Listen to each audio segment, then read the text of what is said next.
Is in the United States, and today President Biden released his plan to combat coronavirus in the winter months. We'll break the plan down coming up.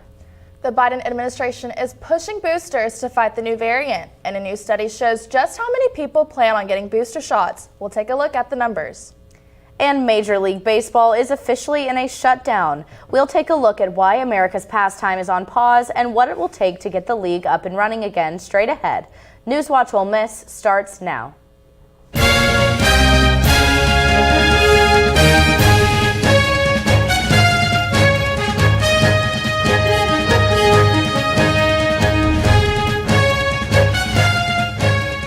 Good evening and welcome to NewsWatch Ole Miss. I'm Hannah Baker. And I'm Leah Blevins. A Madison man was taken into custody Tuesday night and charged with sexual battery. OPD investigated Hardin after taking a walk-in report about an alleged sexual assault on October 15th of this year. He was issued a $10,000 bond by a Lafayette County Justice Court judge. If you or anyone you know has been a victim of sexual violence, you can contact the Family Crisis Service at 662-234-9929, or university students can contact Shelley Poole at 662-915-1059. Former Ward 5 alderman and community leader Dr. William Clare Bill Baker passed away in his home in Oxford Monday at the age of 91.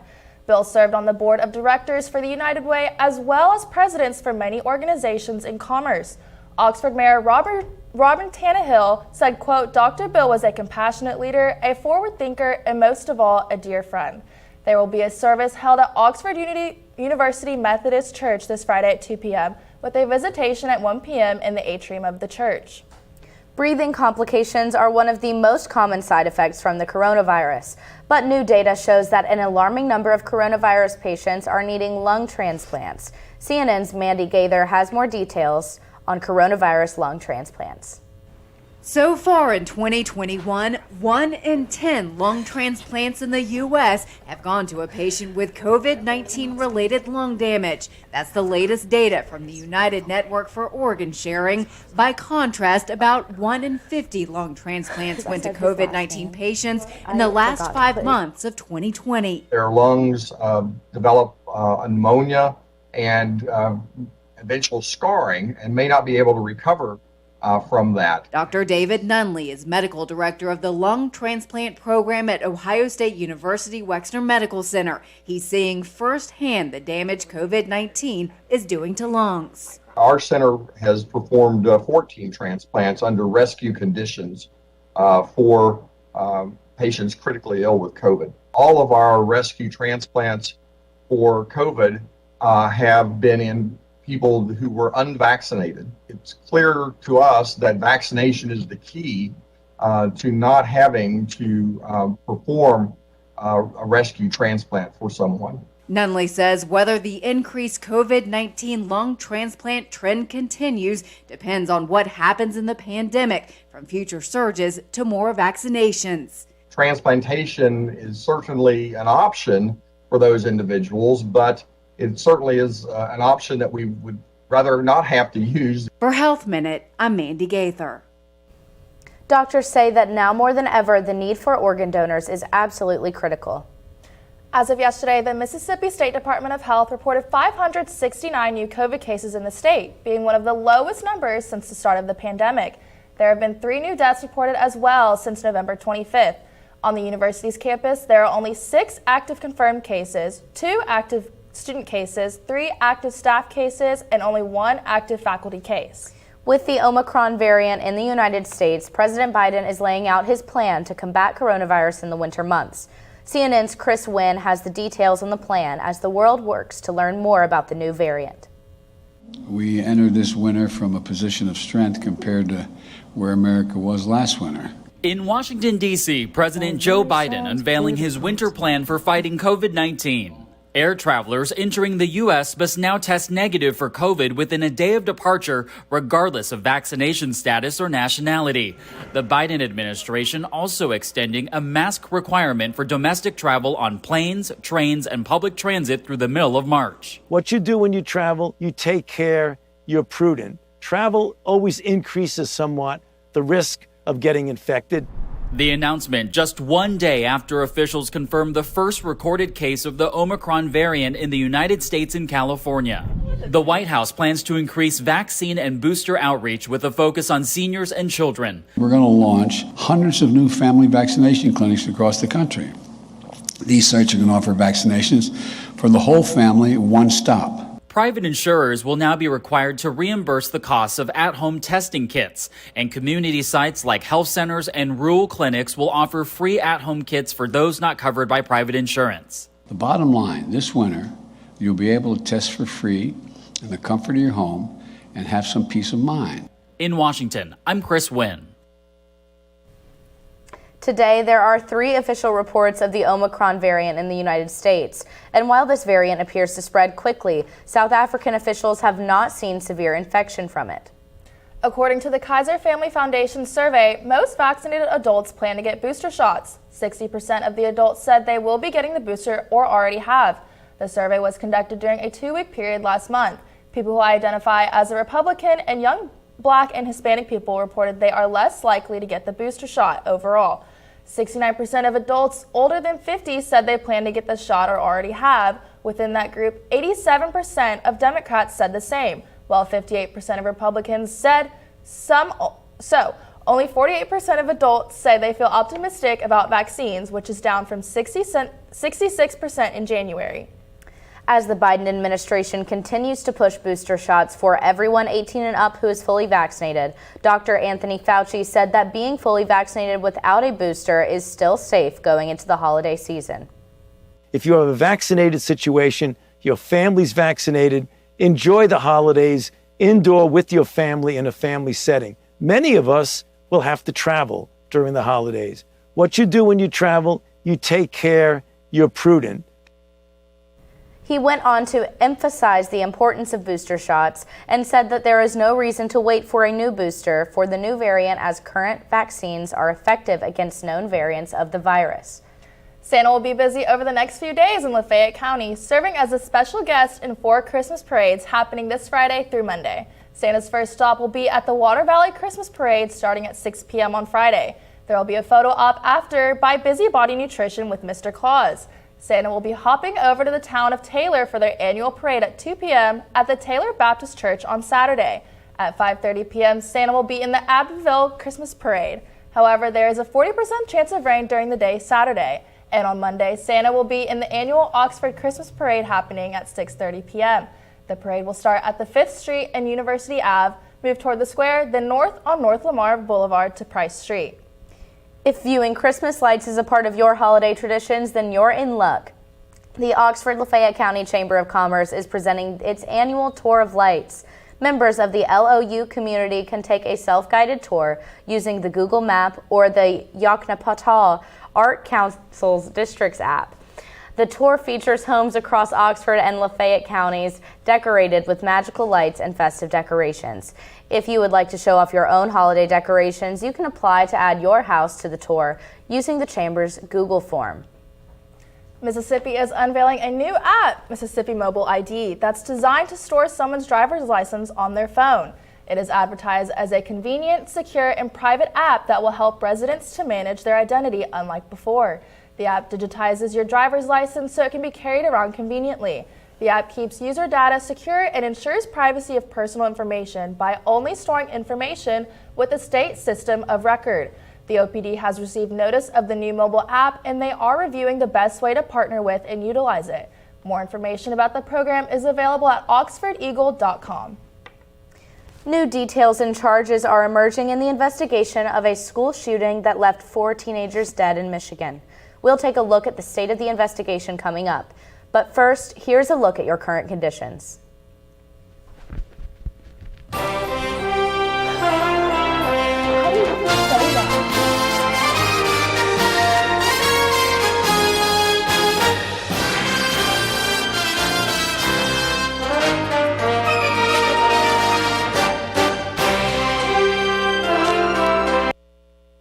Now, those that we carry with us everywhere will bring us wireless emergency alerts. With the unique sound and vibration, you'll be in the know, wherever you are.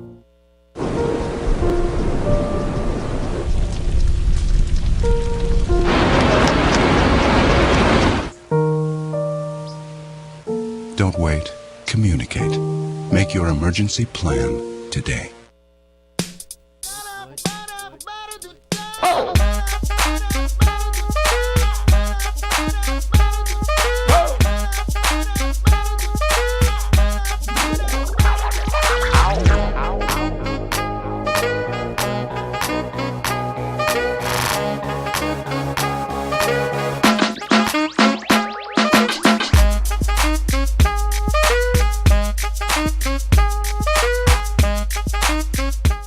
Mom, I got it. What are you doing in there? I got stuck. Are you a dog? I wouldn't do that. Have you seen the pliers? Where'd you find those? It's not your birthday. Sorry. Bye, Grandpa. Bye, Grandpa. Take care of yourself. What are you doing? What are you looking for?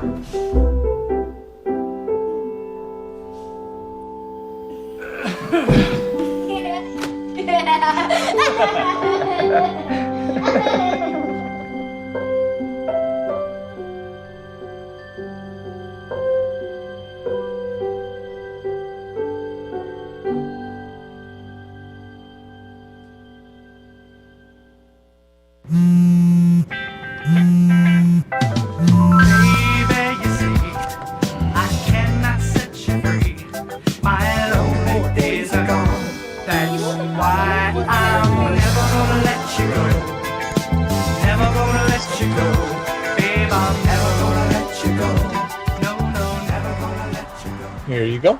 Thank you. Thank you.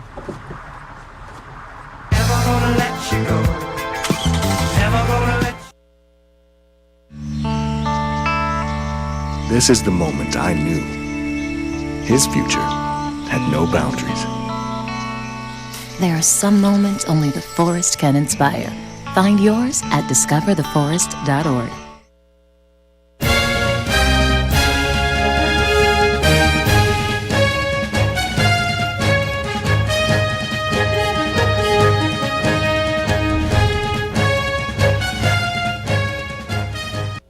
Investigators looking into a school shooting that killed 4 in Michigan have found concerning behavior from the shooter ahead of the attack. CNN's Camilla Bernal has the details on the days leading up to the shooting. The day before the deadly Michigan high school shooting, 2 teachers separately reporting concerning behavior from the suspect. On the day prior to the tragedy, a teacher in a classroom where he was a student saw and heard something that she felt was disturbing. A call was made to his parents. Then another meeting. The day of the shooting, a different teacher in a different classroom saw some behavior that they felt was concerning. This time it was with school officials and his parents. But after he was allowed to return to class, he later went into a bathroom, came out, and began shooting, killing 4 students. The 15-year-old now faces charges of terrorism, murder, and other charges. His parents could also face charges stemming from ownership of the firearm. The responsibility of a gun owner is to securely store that weapon and to keep it out of the hands of somebody who could kill people. After the shooting, investigators also finding 2 videos on the gunman's cell phone and a journal in his backpack. In them, he talked about shooting and killing students. Horrendously disturbing. Obviously talks about what he intends to do and the kinds of things he's thinking about. It's just chilling. I'm Camila Bernal reporting. Among those students killed was football star Tate Meyer, who was fatally shot while ambushing the shooter in an attempt to stop him. The story of Meyer's death has been circulating on social media, where many are calling him a hero. The Environmental Protection Agency unveiled billions of dollars in new federal water infrastructure funding today. The money is from the recent bipartisan infrastructure law. The law provided more than $50 billion to the EPA for improvements in water infrastructure. The agency says it's the single largest investment in water that the federal government has ever made. Officials want states to use the funding to address environmental impacts faced by historically underserved communities. About $7.4 billion will be allocated to states, tribes, and territories for 2022. EPA Administrator Michael Reagan stressed the importance of using funding to improve service in disadvantaged communities.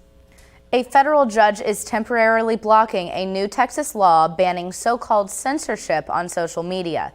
The state law was set to take effect today and prohibits large online platforms from, quote, censoring a user's expression, or a user's ability to receive the expression of another person.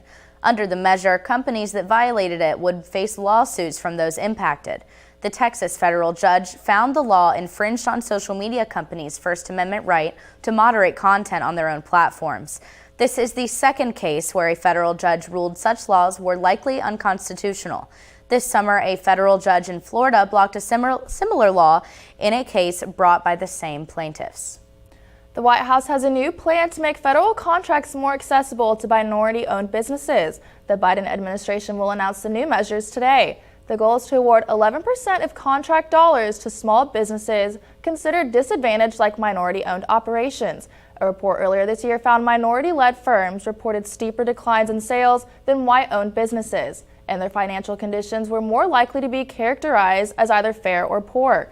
The White House hopes an additional $100 billion in federal contracts will go to minority-owned businesses over the next 5 years. Striking union workers could be back on the job at Kellogg's cereal plants in Michigan, Pennsylvania, Tennessee, and Nebraska next week.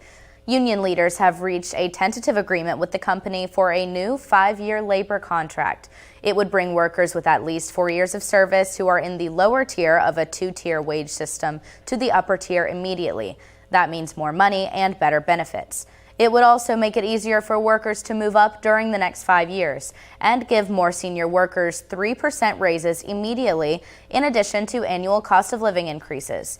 Union members are set to vote to ratify the agreement December 5th, but approval isn't guaranteed. Employers around the nation are facing labor shortages, and similar union deals have failed recently. Some 1,400 Kellogg workers have been on strike for about 2 months. And in more labor news, a Major League Baseball lockout is now in place. The collective bargaining agreement between the league and Players Association expired at 11:59 Wednesday night. MLB Commissioner Rob Manfred says the sides couldn't negotiate a new contract by then, so it locked out the players at 12:01 Thursday. This is the off-season, but pitchers and catchers are supposed to start spring training in February. The lockout also means trades and free agency deals have to stop for now.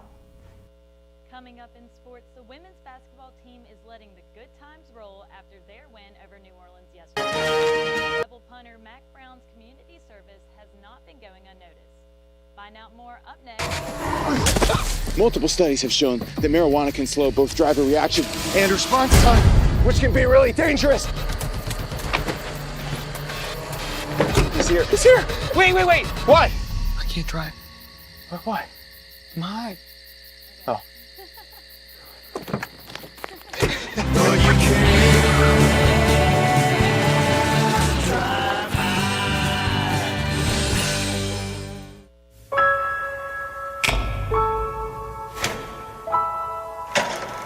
On October 15, 2017, 2 words changed the course of history.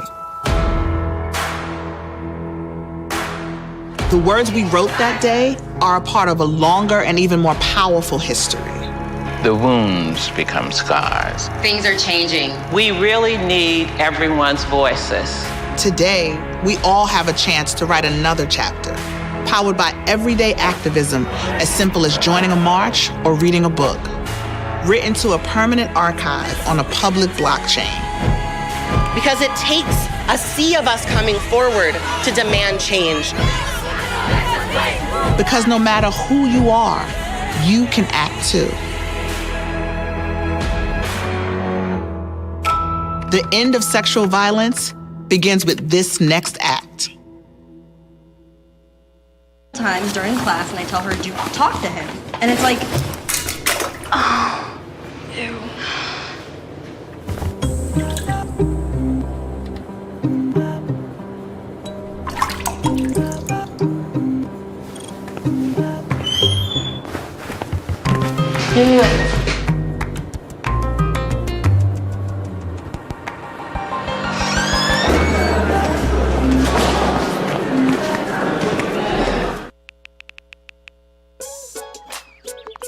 Worried about your friend, but don't know how to reach out? You could say, how are you, or get a fake tattoo. You could ask with an app if it works for you. You could chat with them in VR, it's all good. If you think you should check in, yeah, you should. Whatever gets you talking. Reach out to a friend about their mental health. Whatever gets you talking. Learn how you can help at seizetheawkward.org.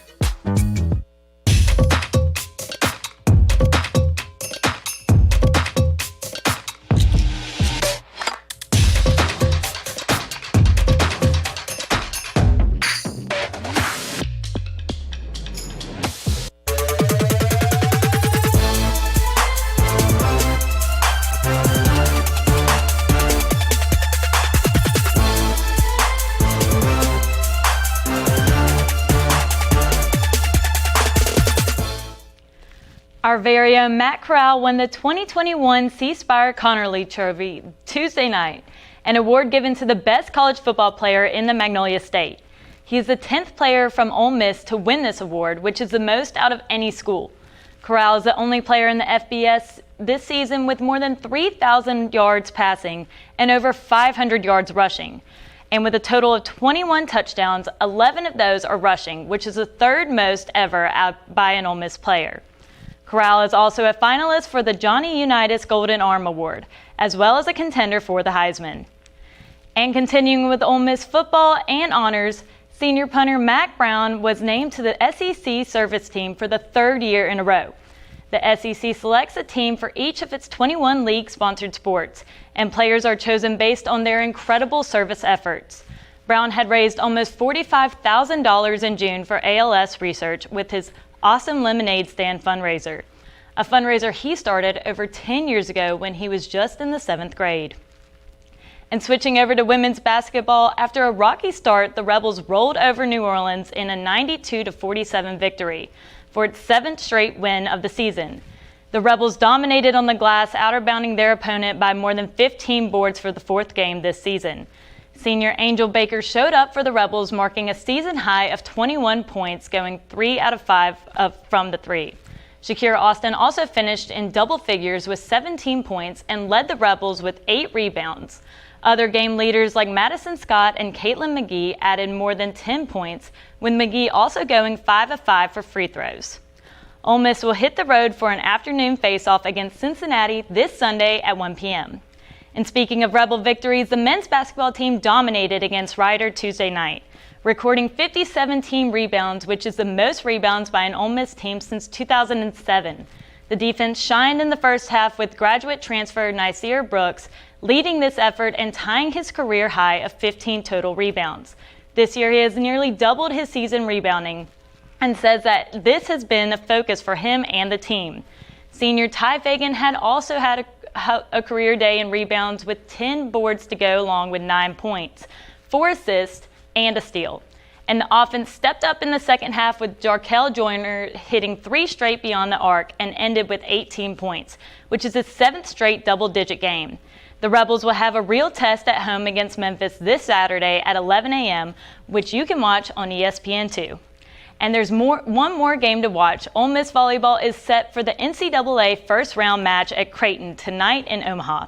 This is the Rebels' 4th ever NCAA tournament and its first since 2010.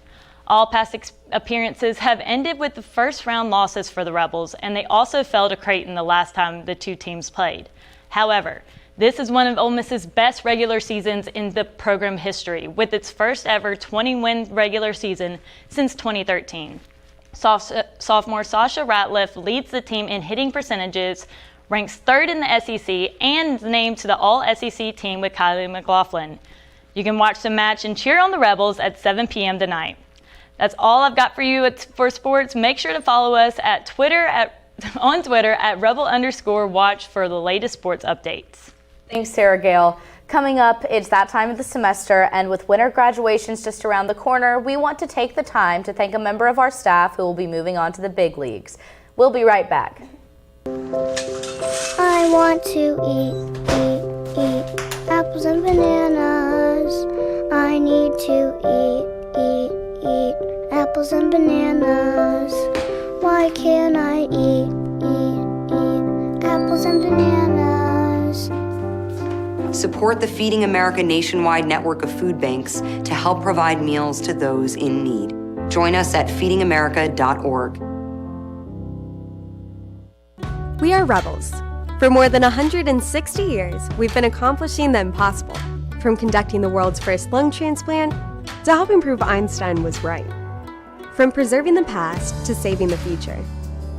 We are Mississippi's flagship university, a place where passion and learning unite, where friends become family, where small-town charm meets world-class innovation. We are the University of Mississippi. We are Ole Miss. Can I tell you a cat joke? Just kidding. Why did the girl ask the mushroom to dance? Because he was a fun guy. What do you call a pig that knows karate? Pork chop. So how does a tissue dance? Put a little boogie on it.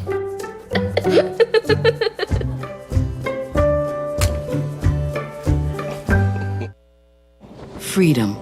It's at the core of who we are. The freedom to live without fear, to jog where we please, to wear a hoodie. The freedom to breathe. Before we celebrate the freedom most Americans have, we must fight for the freedom all Americans deserve. Because all lives can't matter until Black lives matter.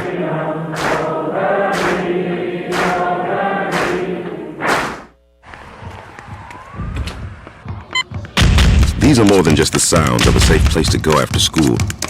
These are the sounds of interest being ignited and of mentors making an impact. At Boys and Girls Clubs, we don't do just one thing. We do whatever it takes to meet the needs of every kid who comes through those doors. Because whatever it takes is what it takes to build great futures. Great futures start here.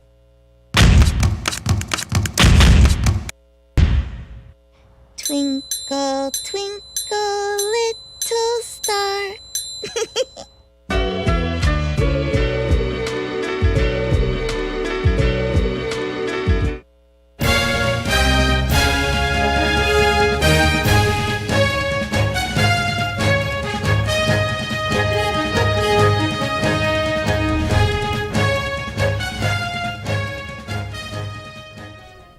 Tonight, we want to take the opportunity to thank a member of our NewsWatch staff who will be moving on to a professional journalism career after this semester.